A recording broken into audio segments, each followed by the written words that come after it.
A very warm welcome to you. My name is Abdulrazak Ali and this is Dalsan TV English News, Somalia's top #1 TV station. We have a lot lined up for you, but first, let's have a look at some of our best stories. Puntland opposition unleashes accusations against President Deni. Somali National Army undergoes key leadership overhaul following military setbacks. EU ambassador strengthens EU-Somalia relations in historic Galmudug ceremony amidst Al-Shabaab advances. Welcome back. Now, the Puntland opposition group have leveled serious allegations against Puntland Regional State President Said Abdullahi Deni, accusing him of inadequately guiding the state towards a stable consensus governance system. Puntland opposition groups have levied serious allegations against regional president Said Abdullahi Deni, accusing him of inadequately guiding the state toward a stable consensus governance system. The politicians assert that President Deni's political ambitions have resulted in security and political uncertainty, pointing to the alleged unlawful amendment of the constitution and the parliament's encroachment on the powers of the constitutional court. These concerns have further deepened divisions within the community, fueled conflicts among political organizations, and sparked allegations of fraud, according to a statement released by the opposition on Monday. The opposition's statement highlights the divisive impact of local government elections and ongoing conflicts, while underscoring persisting allegations of fraud. It also accuses President Deni of diverting the salaries of the army and government employees for political campaigns, raising serious concerns about the overall security situation in Puntland. The opposition groups call for an urgent meeting to address the current state of affairs, expressing their belief that President Deni has deviated from the democratization process. In August, President Deni made a commitment that multi-party elections would take place in Puntland on January 8, 2024, in response to threats from opposition politicians to unilaterally hold elections if a consensus election was not conducted earlier. However, in May of this year, the Puntland regional state conducted its first democratic local election since 1967. During the local elections, a total of 3,775 candidates representing 7 political parties, including the ruling KAH party, vied for 774 seats on the 25th of May. The 3 organizations that secured the most seats in the local council parliament were KAH, Midaya and Sinad. Although more than 385,000 voters were registered, only 177,445 cast their votes, indicating a lower than expected turnout. The opposition's accusations against President Deni come at a time when he's been absent from Puntland for over a month. His most recent trip took him to the United Arab Emirates in mid-August. This prolonged absence has raised questions about his engagement with governance and political challenges facing Puntland. The new EU ambassador to Somalia, Karin Johansson, presented her credentials to the President of the Federal Republic of Somalia, Hassan Sheikh Mohamud, at Galmudug State House. The historic event marks the first time credentials are presented outside Villa Somalia in the capital city of Mogadishu.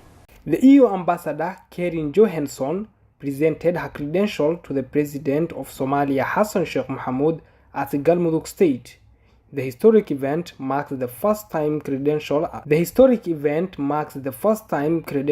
are presented outside Villa Somalia in the capital of Mogadishu. The President said that this historic moment is demonstrating that the federal government has reached beyond Mogadishu. We are here to serve the people of Somalia in all regions of the country. The credential ceremony takes place against the backdrop of the Somali National Army and international partners making significant advances in the fight against Al-Shabaab in Galmudug and Hirshabelle. Ambassador Johnson stated that the relations between EU and Somalia are at an all-time high.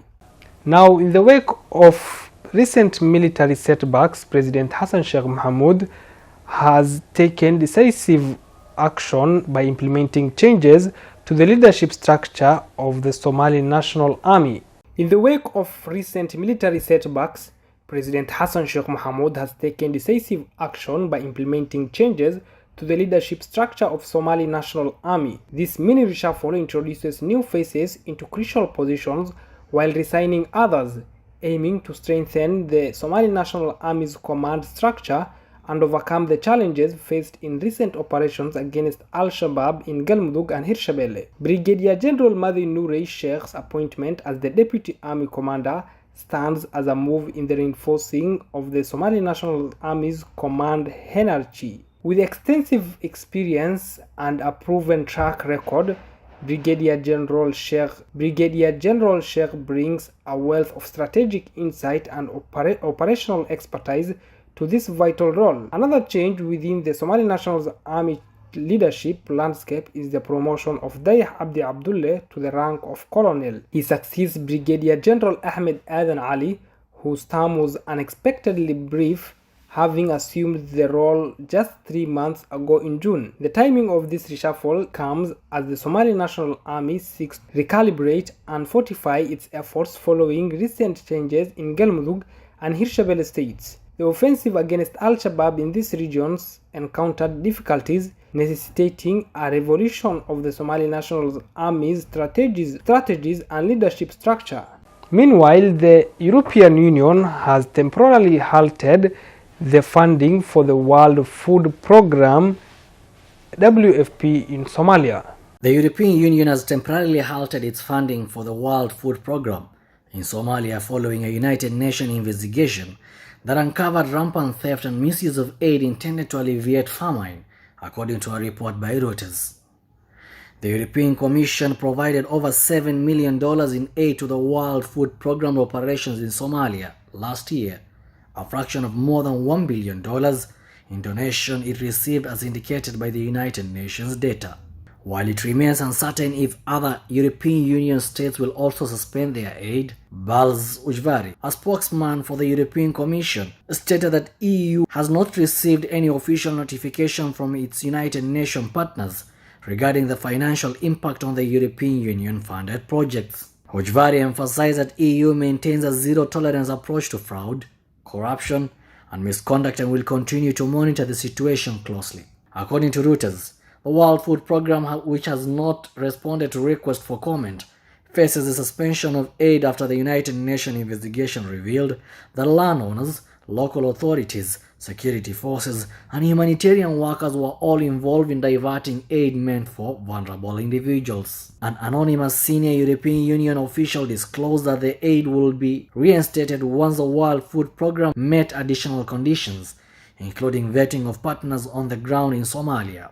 Another senior EU official corroborated this information. Just 3 months ago, the World Food Programme and the United States Agency for International Development, USAID, suspended food to neighboring Ethiopia due to extensive diversion of donations. The European Commission contributes $10 million to Somalia and Ethiopia via the World Food Programme, with the suspension affecting a portion of that funding, according to an EU official. The United States serves as Somalia's largest humanitarian donor, contributing over half of the $2.2 billion in funding allocated to the humanitarian response last year. USAID spokesperson Jessica Jennings stated that the United States is working to assess the extent of the diversion and is already implementing measures to protect beneficiaries and ensure that taxpayer money is used as intended to support vulnerable individuals in Somalia.